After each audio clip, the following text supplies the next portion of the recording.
Hola, muchas gracias por estar aquí nuevamente para otra entrevista. ¿Qué tal en esta última semana las cosas por Granada? Ha mejorado. No estamos todavía libres de confinamiento, pero ha mejorado. Sí, vamos a Esperamos tener que, esperanza. esperamos que la semana que viene levanten un poco las medidas restrictivas. Sí, es de semana a semana que están decidiendo. Cada 15 días. 15 días también, 15 días, claro, sí. como Sí. en Portugal. Mm. Ha sido bien. Por aquí estamos un poco con más libertad. Sí, Tenemos que usar la sí, máscara. sí. Bien, no, ni todas las tiendas tienen permiso para abrir, pero Ajá, estamos intentando retomar la normalidad un poquito. sí. Vamos a ver. Bien, voy a empezar la entrevista. Hoy vamos a hablar entonces de la cólera de 1885 en España. Un tema muy diferente del último que hemos hablado de peste negra en Granada en el siglo XIV. Los virus y las bacterias son probablemente las dos causas principales de pandemia y muerte en el mundo. Mis primeros entrevistados se centraron en la peste negra, que es causada por una bacteria, Yersinia pestis, Sí. y también he hablado recientemente sobre la neumónica del siglo XX. Otra pandemia mortal en la historia de la humanidad es la cólera, que existe hoy, que tiene su origen en una infección del intestino delgado, por algunas cepas también de una bacteria, Vibrio cholerae. De una manera simple puede explicar qué es el cólera y cuáles son sus síntomas. Sí. El cólera es una enfermedad infectocontagiosa que asienta fundamentalmente en el intestino, que está provocada por el Vibrio cholerae. Produce una diarrea generalizada que tiene unas deposiciones muy características, porque se denominan, por su apariencia, se denominan en agua de arroz.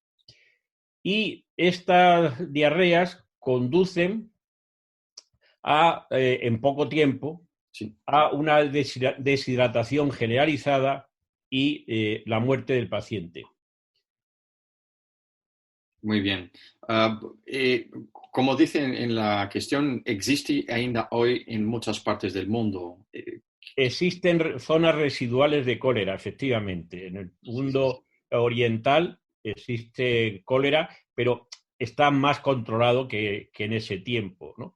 Aparte de que existen ya sistemas de hidratación importantes, antibióticos que pueden luchar contra el vibrio y, sobre todo, también una higiene más depurada, claro. Claro, claro que sí.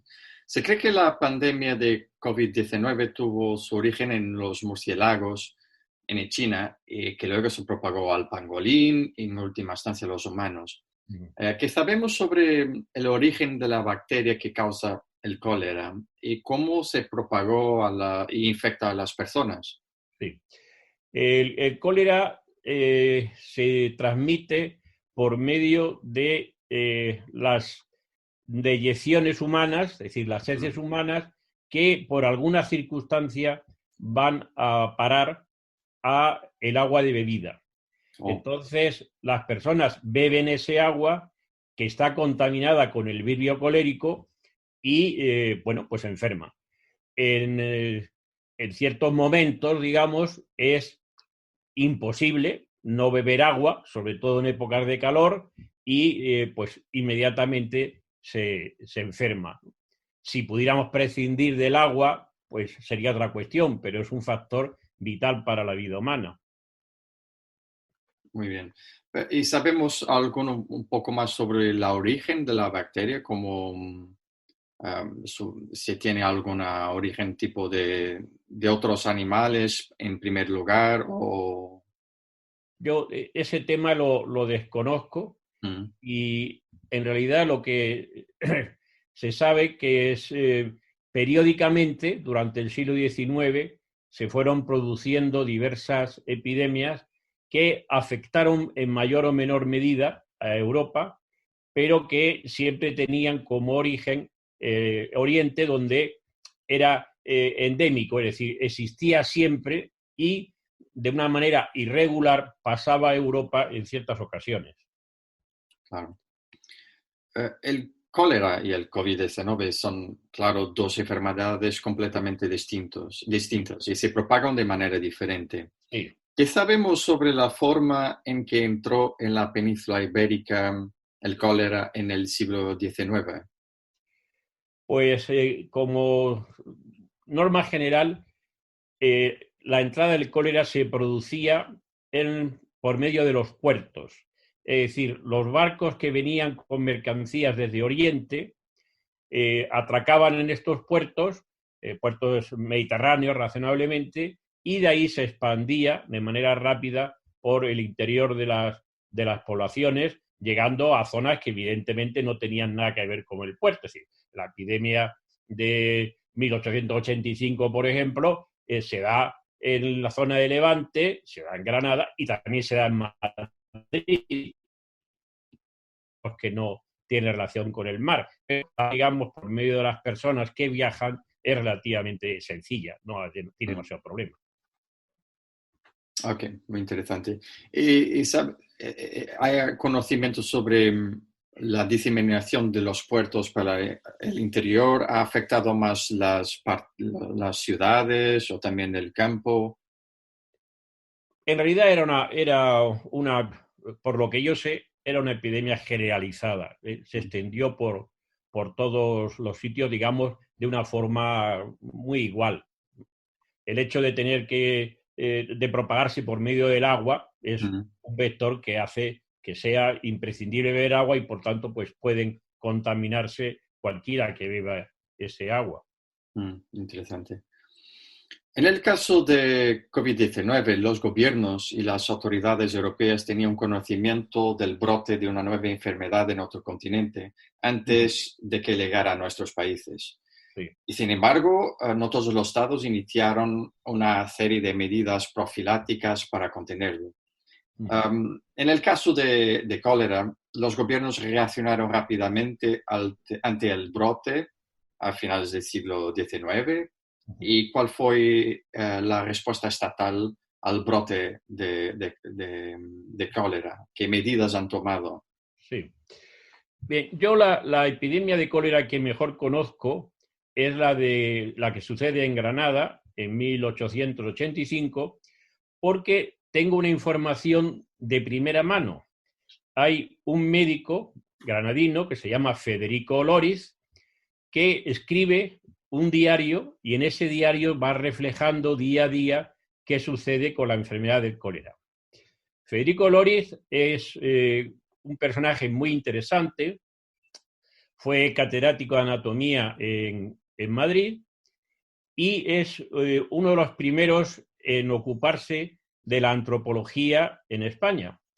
Y dentro de ella, sus estudios sobre las huellas dactilares son importantes porque hace un método que, como lo que en realidad es una modificación del que había hecho uno de los primeros en ocuparse del tema, que se llamaba Vucetich, en España y también en Hispanoamérica se conoce como método de Vucetich-Oloris, porque lo reformó lo simplificó en una palabra, lo hizo mucho más factible. Y las policías actualmente siguen utilizando este método de identificación por las huellas dactilares. Pues bien, Federico Oloris, que como digo era granadino, viene en ese verano de 1885 a Granada porque tenía aquí su familia y pensaba pasar el verano con ellos en Granada. Se encuentra ante la epidemia y, lo reclutan, podríamos decir, para asistir enfermos. Y va anotando en su diario lo que sucede. Es una mortandad muy importante y a pesar de que Robert Koch el descubridor del bacilo del cólera, había descubierto 3 años antes, había aislado el bacilo en Egipto, en Granada no se tenía noticia de este tema, como supongo que sucedía en muchas otras partes de Europa. y seguían con los métodos tradicionales pensando que era un miasma que existía en la atmósfera y que al respirar los individuos pues se contagiaban. Entonces, en Granada continuaron durante cierto tiempo empleando medidas que habían usado contra la peste. Por ejemplo, fumigaciones y lo que era más doloroso para los pacientes y sus familias es que les quemaban todos los enseres, les quemaban los muebles, el colchón, etcétera, con lo cual se unía a la muerte de un familiar por cólera la pérdida económica que esto significaba. Pues una situación un poco bien difícil para las personas de ese periodo. Es muy diferente de la peste negra, que recomendaba agua de pozo, ¿no? Para vivir, pero ahora el problema podría estar en la agua. Pero, ¿y qué sabemos sobre el tratamiento? Si inicialmente hubo dificultad de identificar la enfermedad, ¿cómo han hecho el salto para conocer la enfermedad y cómo los médicos lo controlaron para que no se extendiera aún más? Sí. Bueno, debo decir que ya había una cierta experiencia sobre el cólera. No pasaba igual que sucedió en la peste de 1348, ni ahora con el COVID. Es decir, se tenía experiencia con el cólera. Había habido la primera epidemia en 1834 y otras sucesivas, por ejemplo, la de 1855. Por tanto, había una cierta experiencia. Y en Granada, que es lo que yo conozco mejor, se organizaron por parroquias y en cada parroquia había un médico encargado de visitar a los enfermos, acompañado de otra serie de personas que dictaminaban si ese paciente podía permanecer en el domicilio, que era lo más conveniente, o si por su situación económica o familiar era mejor trasladarlo a un lazareto donde allí lo trataban. Eso en principio. Y también arbitraban los medios económicos para que estos pacientes o familiares pudieran tener una alimentación adecuada, etcétera, etcétera. El tratamiento consistía fundamentalmente en mantener al paciente a dieta, es decir, no comía alimento sólido ninguno. Y lo que sí ingería agua en forma de infusiones de manzanilla, de tila, de malva, etc. Y sobre todo lo que era importante es que el paciente sudara, producir el sudor en el paciente por medio de botellas de agua caliente, ladrillos calentados previamente, etc. Y sé que en algunos casos se llegó a emplear el opio como una forma de relajar el intestino para que no hiciera estas deposiciones tan frecuentes. Se seguía utilizando la sangría. Sí. Se sangraba al paciente como también sucedía en la peste. Lo que sucede es que en este tiempo lo que se empleaba eran sanguijuelas, es decir, unos animalitos que colocados encima de la piel chupan la sangre del paciente, bueno, produciendo también una especie de sangría terapéutica, que era importante. Aunque he de decir que ya esta sangría y este uso de las sanguijuelas no tenía tantos partidarios como en las ediciones anteriores de estas epidemias. Es decir, de esta epidemia ya hubo más detractores que favorecedores de esta técnica. En 1885, lo más notable, a mi modo de ver, es que hay un médico español que se llama Jaime Ferrán y Clua, que descubre una vacuna. Pero esta vacuna y la empieza a utilizar con los coléricos que hay en la parte de Valencia, en el mes de junio de ese año. Lo que sucede es que Ferrán utilizaba gérmenes vivos, con lo cual también se daba la circunstancia de que en ocasiones el paciente moría porque le habían inoculado la bacteria porque estaba viva. Esta vacuna, el gobierno español la prohibió porque evidentemente había casos que morían y era, digamos, desaconsejable. Granada envía a Valencia a un catedrático de medicina que se llamaba Eduardo García Solá, que llega allí, observa al microscopio la presencia del germen y observa cómo se vacunan los pacientes. Vuelve a Granada, hace un informe, pero no lo aceptan. Y siguen tratando a los pacientes por las medidas que hemos dicho antes, sin tener en cuenta que era efectivamente producto de una bacteria.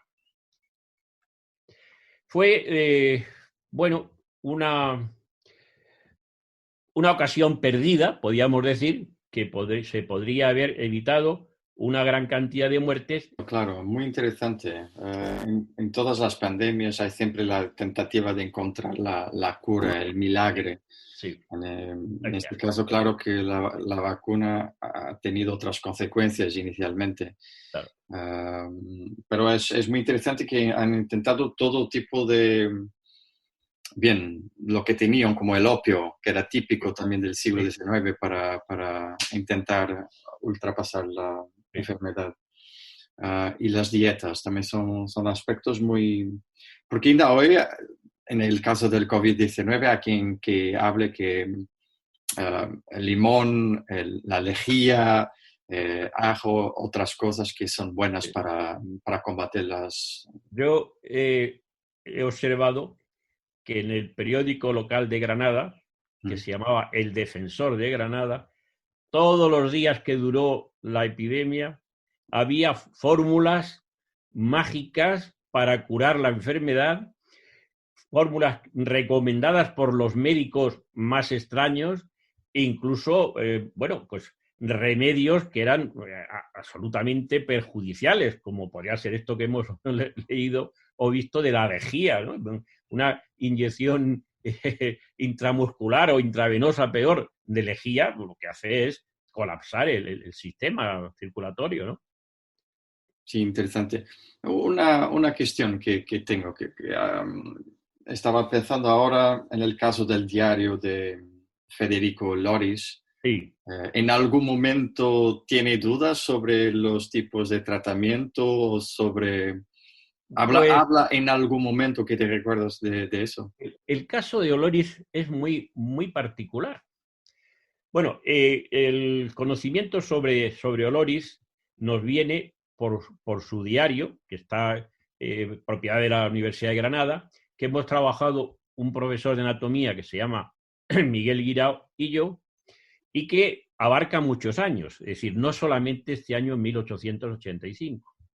Entonces, en el año anterior, en 1884, él asiste a unas lecciones que da un, llamaríamos hoy, microbiólogo en Madrid, en el Hospital de San Juan de Dios.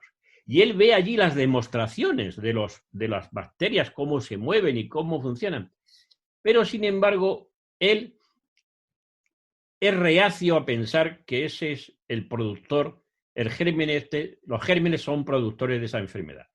Y sigue hablando de, bueno, pues unas mercancías adulteradas que han llegado a Valencia, por ejemplo, de unos barcos franceses que traen pieles en mal estado. Es decir, no asocia exactamente la enfermedad con el bacilo, con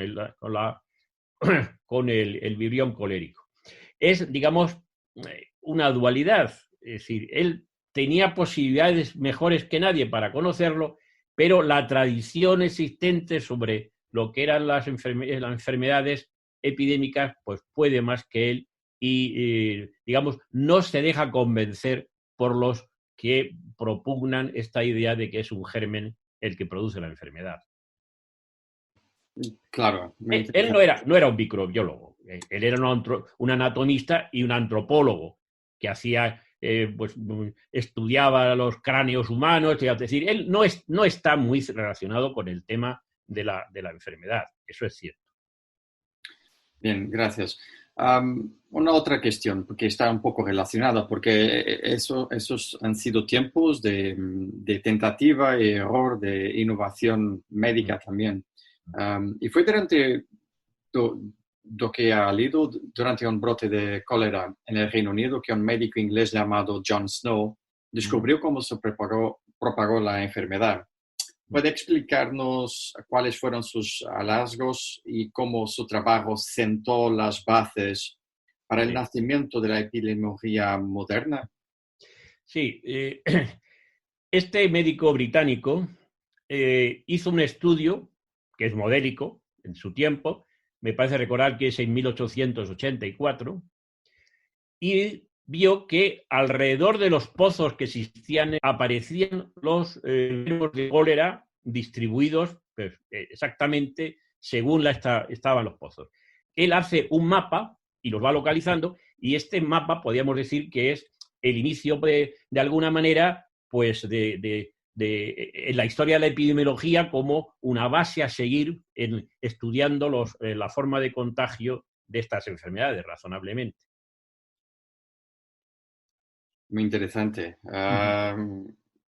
Eso es siempre esencial, buscar la origen Claro, de las claro, enfermedades. claro. Y hoy estaba leyendo un artículo que recúa un poco el principio, el inicio de COVID para inicios de octubre, creo, Sí. que es un poco más temprano que otros estudios. La teoría de conspiración dice que es un laboratorio chino que ha producido la pandemia, pero pues Bueno, no lo sabemos. dejémoslo ahí, dejémoslo ahí, Sí, sí, sí, sí, sí. sin entrar en detalle. Una otra cuestión que es relacionada con los efectos de la pandemia. Sí. Hoy la COVID-19 mantiene a las personas en casa, las tiendas y Sí, servicios cerrados, y las personas tienen mucho miedo sobre su futuro. sí. De su conocimiento sobre el brote de cólera del siglo XIX, ¿hubo medidas semejantes o no, puntos de contacto entre las dos? Sí. Bueno, lo que yo conozco, que es Granada 1885, sé que se cerraron las iglesias y que se prohibieron las aglomeraciones de muchas personas. Como era en verano, no había estudiantes, por ejemplo, la universidad no funcionaba, lo cual pues era, digamos, una ventaja. Pero hubo un cierto carácter, si no de confinamiento, por lo menos de evitar que se agruparan muchas personas. Lo que tiene en común, sin ninguna duda, el COVID-19 con el cólera es su gran mortalidad. En Granada, que era una población en ese tiempo que andaba alrededor de los 80.000 habitantes, murieron 5.000 personas, lo cual es una barbaridad. En un momento dado, la ciudad tiene que recurrir a los presos que hay en la cárcel para que lleven los cadáveres al cementerio, porque nadie se prestaba a hacerlo y los enfermos o los cadáveres estaban en las calles, es decir, sin recoger siquiera, ¿no? Dado esa magnitud, puesto que se producían una cantidad diaria de muertes muy importante. Si distribuimos esos 5.000 muertos que hubo entre los 3-4 meses que duró la epidemia, vemos que diariamente se producían muchas defunciones.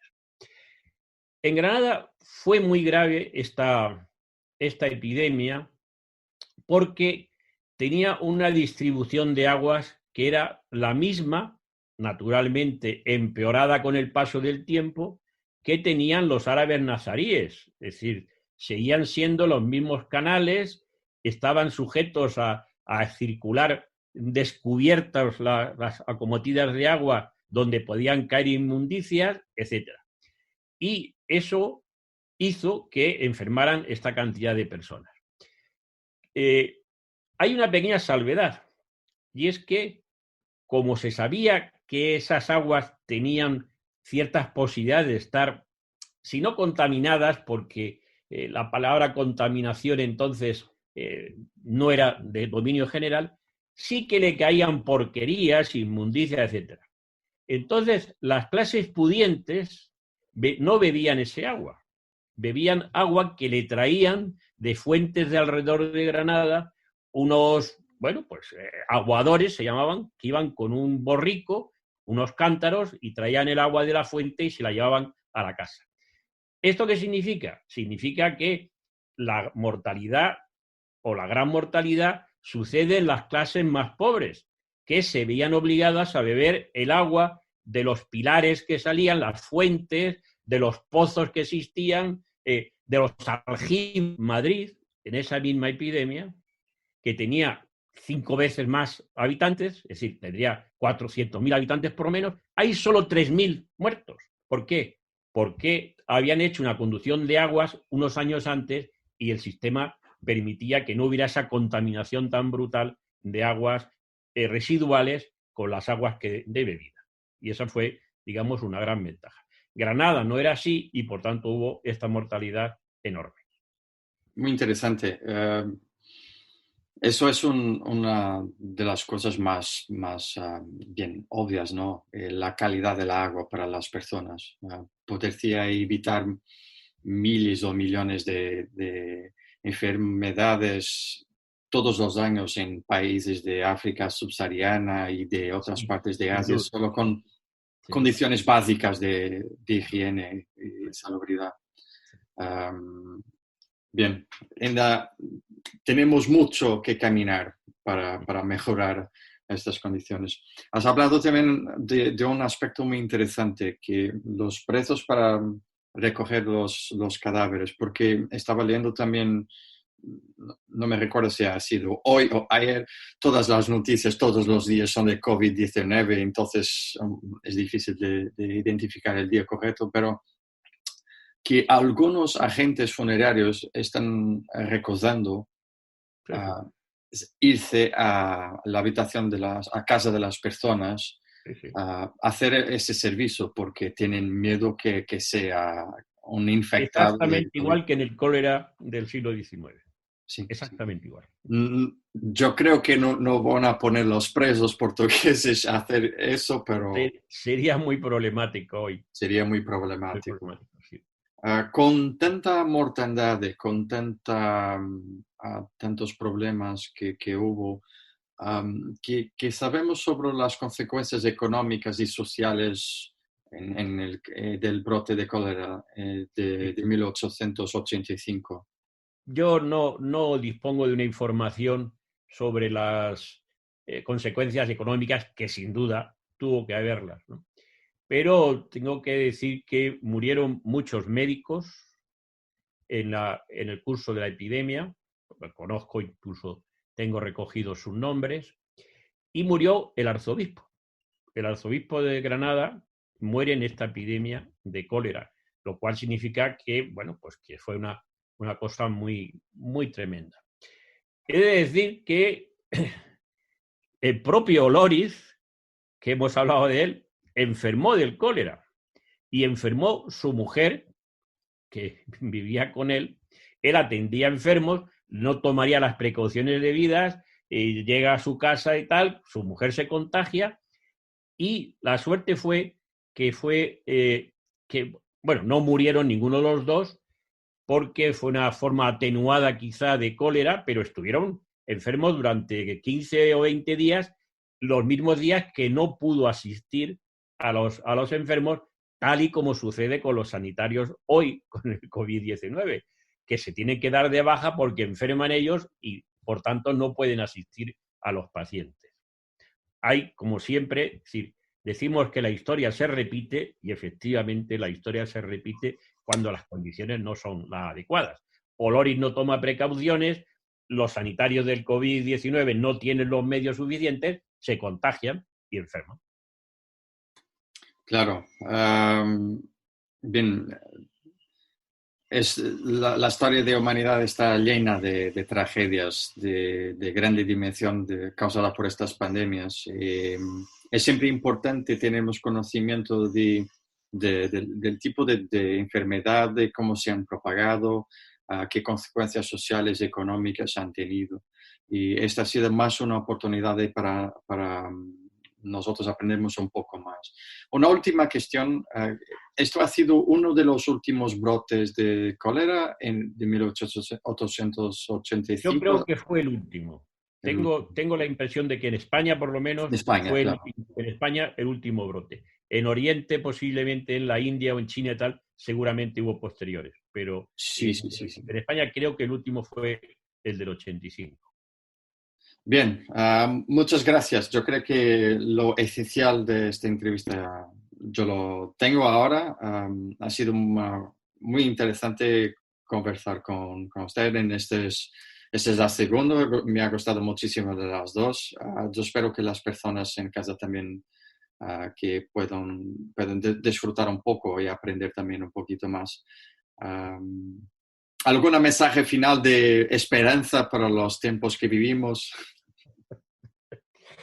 Bueno, aunque sea a riesgo de repetirme lo que dije en la anterior, si nuestros antepasados pudieron superar las epidemias con unos medios menores que los nuestros, nosotros tenemos la obligación de superarlos, puesto que tenemos mejores organizaciones y mejores medios. La humanidad no debe desaparecer por estas epidemias. Debe de, bueno, combatirlas, prevenirlas, etcétera, pero, por supuesto, no sucumbir a ellas. Sí, muy bien. Muchas gracias uma vez mais. Muito obrigado a todos os que estão a assistir. Espero que gostem destas entrevistas que têm sido feitas. Deixem os vossos comentários, quer no blog, quer no canal do CITSEM. As próximas virão já a seguir. E até breve. Obrigado. Muchas gracias.